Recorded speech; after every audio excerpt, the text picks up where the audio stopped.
สวัสดีค่ะ everyone. Have you ever made dumpling dough by yourself? If not, let's make it together. It's super easy and we only need 3 simple ingredients. The first step will be to add all-purpose flour into a mixing bowl. Then add some salt for flavor and stir until all is mixed. After that, we will slowly pour warm water into the mixing bowl while mixing it with the flour. And stir to mix until we can see the flour getting clumpy like this. After that, I will remove it to a working surface and start moving and pushing the flour around until it comes together. And once the dough is completely together like this, I will start to knead it for about 10 to 15 minutes or until it starts becoming smooth. By using the palm of my hand, I'm pushing into the dough and then keep turning the dough over. This kneading part reminds me of roti. Banana roti is a very popular and yummy Thai dessert. If you like bananas and if you like pancakes, go have a look. Now that the dough looks very nice and smooth, I'm going to lightly sprinkle some flour on the bowl. Then put the dough inside and cover it with a damp towel. And I will let the dough rest for about 1 to 2 hours. Let's see how it looks like now. The dough is soft and ready for the next step. Let's sprinkle some flour on a working surface, then bring the dough on it. Now, using my finger to poke in the middle of the dough and make the hole bigger gently until I get approximately a 1-inch thick ring.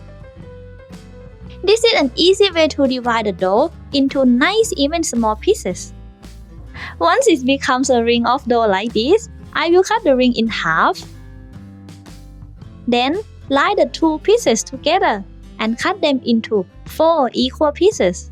Line the 4 pieces together and cut them into 8 equal pieces. After that, I cut each piece into 3 equal pieces, so we will get a total of 24 little dough pieces. I will cover the little dough cubes with a damp towel to not let them dry. And now, I will roll each dough cube into a small ball, then smash each ball down into a flat circle. After that, we are going to use a rolling pin to roll and shape it thin, like a CD. What we want is to have the center part of the wrapper thicker than the outer edges, because the outer edges are what we are going to fold and pleat. And to do so, we will hold the dough in the middle and use the rolling pin to push the edges out. During that whole process, I keep on sprinkling flour so it doesn't stick.